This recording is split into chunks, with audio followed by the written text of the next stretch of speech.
we doing?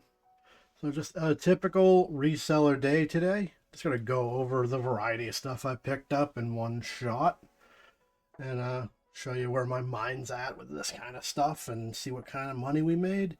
Today spent 12 bucks. All right, let's dig into it. So here we have an old Monopoly. So I got this for 2 bucks. I will buy any old Monopoly under 3. And the reason being the money sells very well for $8. So the money is my break even. I have to be careful with the tape because I'm not selling this as a game. As a game, this will not sell. Too many of them out there. The old Monopoly does nothing for you versus the new one. And it's not in any kind of pristine condition. This is sun faded. It's not going to have any value. So we immediately can toss out the board, toss out the box, toss out the insert. This does not go with this game. That's weird. Okay. Instructions have no value. Insert has no value. All I want is the hotels, houses, property cards, tokens, never opened. Oh, okay, kind of opened. Sloppily opened. Tokens, but what I want is the money. That looks about right. Yeah, it's never... I'm not counting it, it's just a lot of money. I'll kind of sort it out. So the thought process is I buy this for the money. The money sells probably not even for the game, honestly. I think you tend to sell it for things like bachelorette parties, things where you need a prop that is money. I guess because it's iconic, people buy it for that reason. They'll buy several lots of it, for instance. So the money goes, and that pays for the whole box plus a little bit extra. And then the gravy is just whatever else I can sell out of here. Now, supply and demand, I run my money. That's going to go. I know that. The tokens go not quite as often, and they're different. You have to see which ones you have, how many you have. That's going to be $8. Sometimes more, depending on how many you got, or if it's a special edition, gold money bag edition, etc. This is just a standard, it's either 1985 or like an early 90s Monopoly. I didn't even look, honestly, because it's the old one. Doesn't matter. It's all the same. So then my supply of the other parts has changed. So we're going to go through and we're going to look at our property cards. And as I accumulate property cards, my number goes down. So I'm probably going to shift that number to, instead of $8, which is my minimum selling amount usually. If I can't get $8 with shipping, I don't really want to deal with it. But if I'm already accumulating the stuff, I might as well drop it to $7. Then I'll have 5 or 6 listings for property cards at $7. I'm more apt to sell them. Sorting my money at the moment. This is good condition. So one of the issues with Monopoly money is people play the game with, eating chicken wings, sodas on the table. They spill stuff. They get greasy fingerprints on everything. This is not the case with this set of money. This is looking really good. Now we talk about board games and the ones that I like to grab. I say this in every show, so if you've heard it before, I apologize, but games that are collectible, games that are playable, and then parts for those games. So, is this collectible? Not in this condition, it's not. Somebody might want a pristine version of this year if you collect Monopolies. There's a lot of them out there.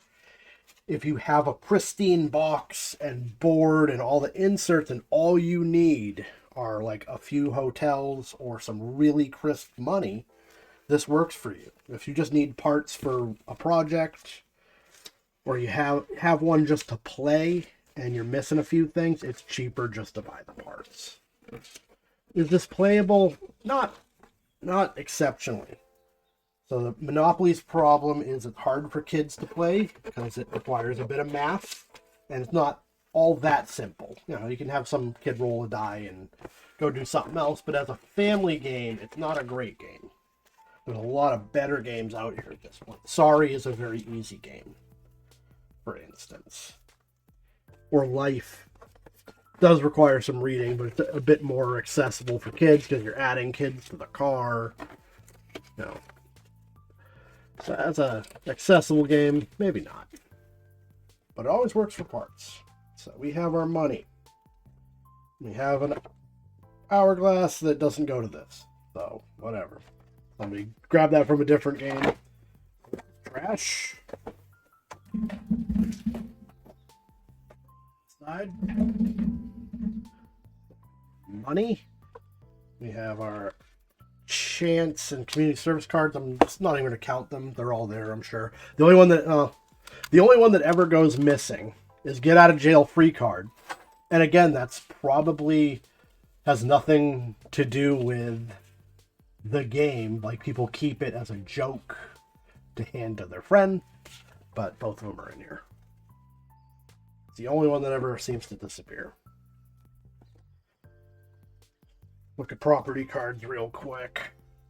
These are actually in order. So this game was really taken care of.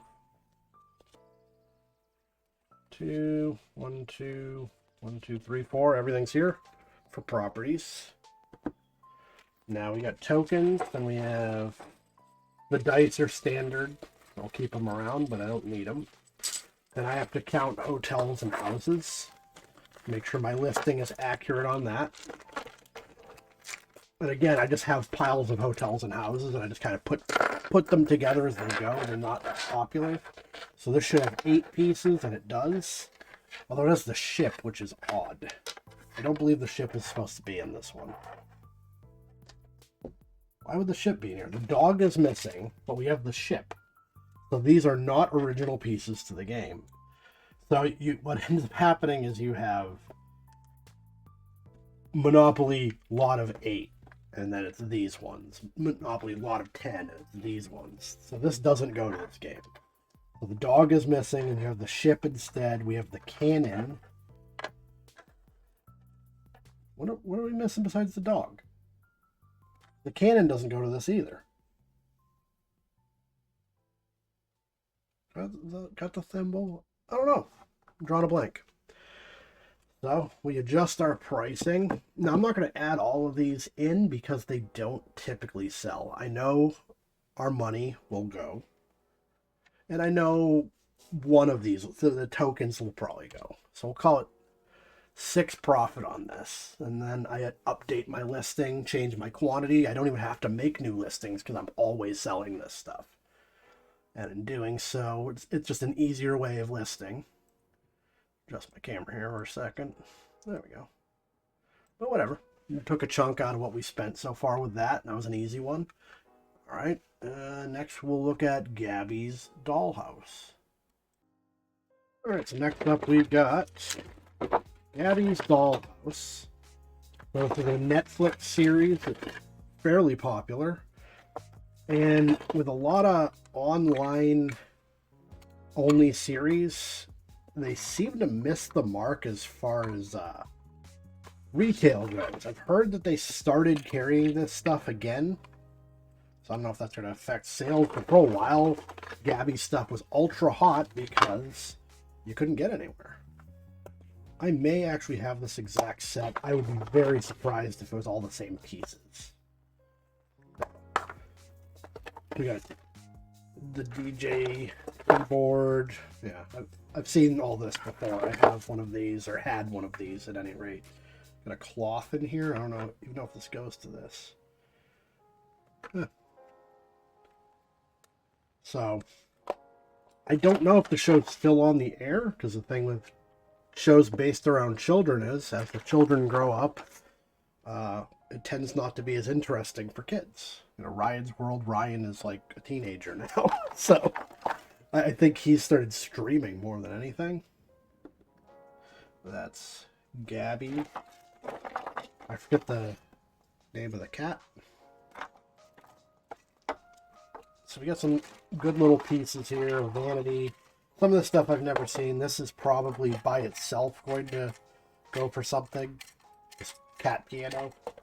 Some of these pieces individually are worth quite a bit. But just for ease of selling, I tend to just do these in good sized lots. So I can throw a $20 price tag on this, and it should go pretty quick. That's the DJ again. I got 2 of those. You know, like little accessories here.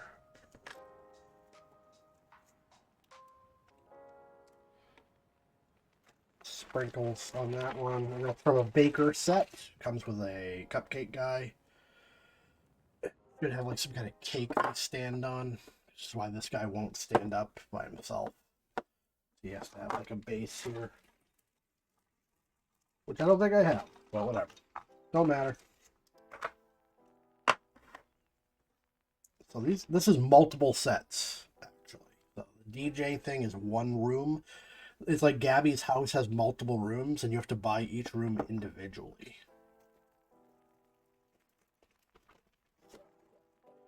Controller.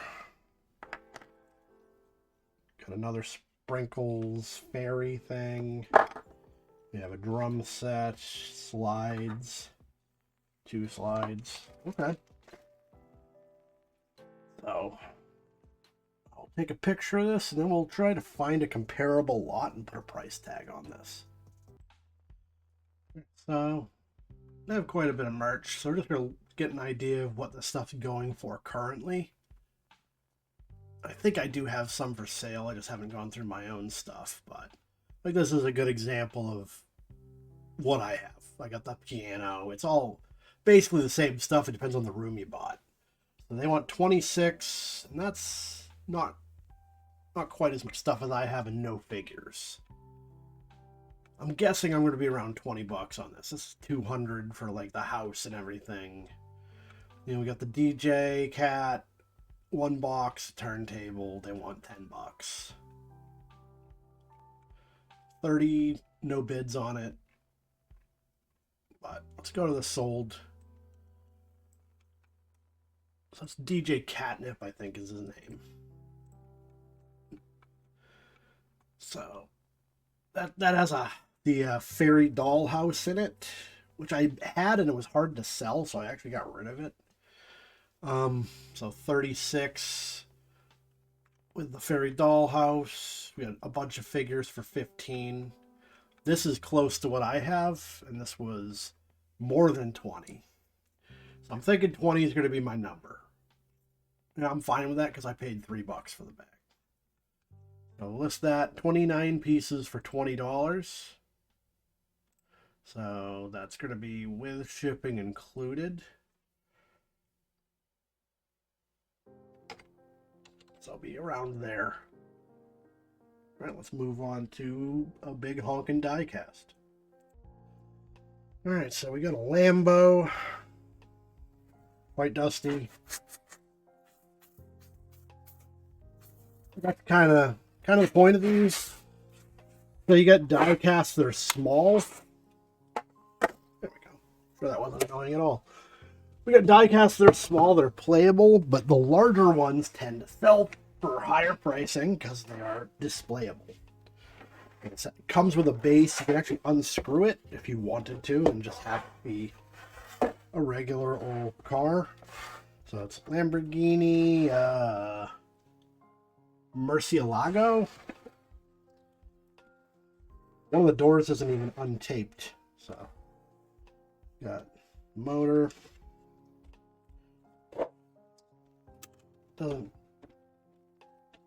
Steering wheel doesn't work. Some of these you can actually... Oh, no, it does work. Okay. Just being stubborn. Some of these you can turn the steering wheel and it actually moves. Stick shift does not move. But yeah, it's a nice piece. It's large. I don't know the scale offhand. It's probably on the bottom of the car, so actually, why don't we take it off? Take it off the base. I've never run into these on the base before, and I rarely run into ones this size. These are pretty honking big, and I think they're expensive right out the box. Retail, this has to be in the 20s, I'm guessing.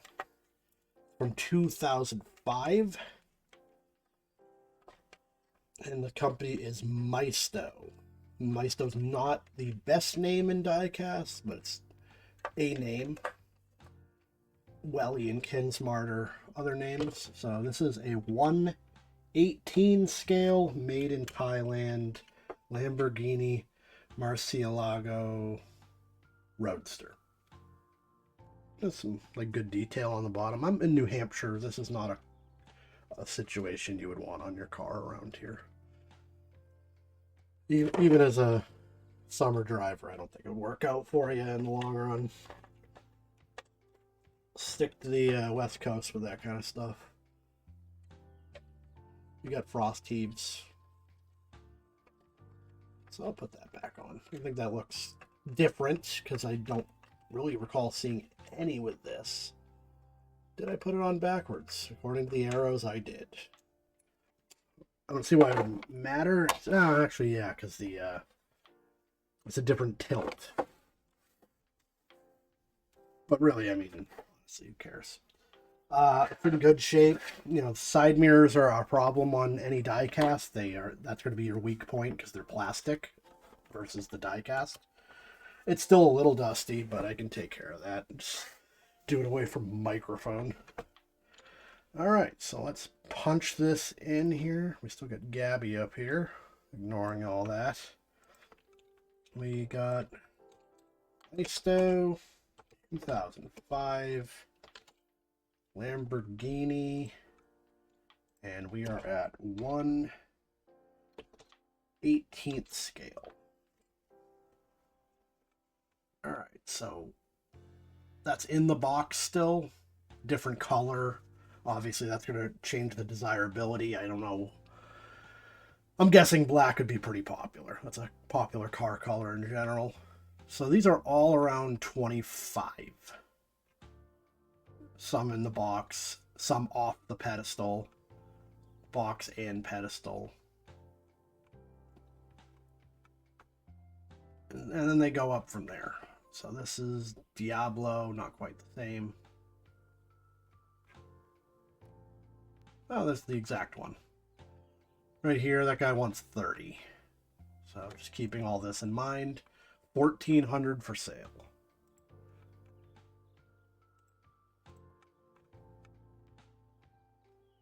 All right. That's not on the plate, slightly different. And that went for 23, and that was a bid. Another bid. Actually, it's the exact same profile. That means somebody didn't pay, I'm guessing. No, same bid. I don't know. Might have had multiples. None of my business. So, different Lamborghinis from the same year, different colors. This one's on the board with a box. I'm guessing I'm going to do 20 for this. Just because it's kind of bulky and I don't want it around forever, and I paid $4 for it. I don't have to make a fortune on it.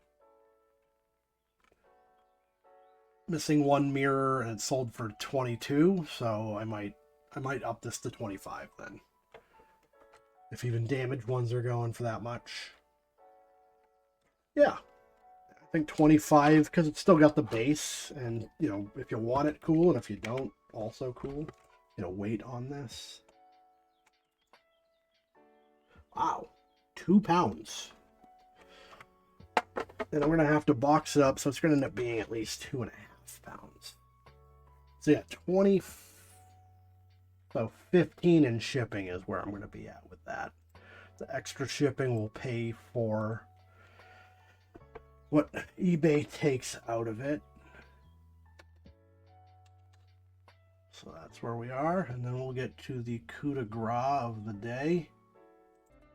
All right, so this is officially the first pop I've ever bought in a box. So these are always for sale. The bubble on this burst a while ago. So pops, highly collectible, yeah, for a good span. I'd say probably 7 years where it was very, very popular. And over time, they made way too many pops. There's pops of everything, multiples of everything. People get burnt out on collecting. People get older. They have kids. They can't have these around. They offload them. The supply goes up. The demand goes down. The price crashes on some of them. So I noticed Commander Shepard from Mass Effect. And this isn't from Mass Effect, any particular one. So I looked on the bottom, and it's from 2013. It's a pretty old one. The box is not perfect. It has this little tab here, and it's creased where it was stored and something pushed on it. But Commander Shepard should go for some good money. So actually, looking on the back, this is Mass Effect 2 because we got Miranda. Love the game. One of my favorite series of all time. I don't know if this has ever been opened. There's no tape on it. I don't want to get into it. But it looks real good. No marks on it. I don't think it was ever really displayed outside of this. And I got it for $4. Usually they put these out for like $10. And I think at a point somebody at the store figured out that they weren't moving. So they started marking them down. And I've seen them for $5. This one was $4. So let's see. We got Funko Shepard 09. And here we go. Out of box. Shepard's going for $35. In box, $50, $60, $90. Hence why I grabbed it. I paid $4, so I could be the cheapest person by a large margin. So 23 for sale and 22 sold. That's a phenomenal pass-through rate. And we're looking at one with a damaged box for $50. Vaulted. I'm not going to vault it. I'm just going to package it very well when I do send it out. So $50 should do it.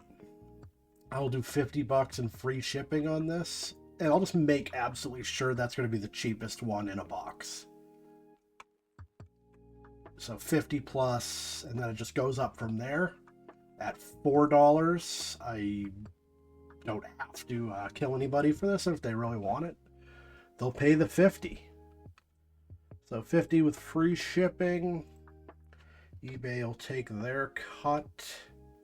I think we're somewhere in there. Not a bad day at the shop there. It took me all of 10 minutes to get all this done. So, and you get it listed in a few minutes. That's just an idea of what you could do reselling. If you have $12 in your pocket and you go out on a weekend, you can turn that $12 into $71. A little luck, a little persistence, a little knowledge. And you just got to package the stuff up, and you could do this every day if you wanted. I don't recommend doing it as a full-time gig. I certainly would never want to. But as a side hustle, that's pretty unbeatable money, I'd say. Legally anyways. If you like toys, reselling, board games, all that jazz, all that content, like, subscribe, comment. I appreciate that greatly. Thank you for watching, and I'll see you next time.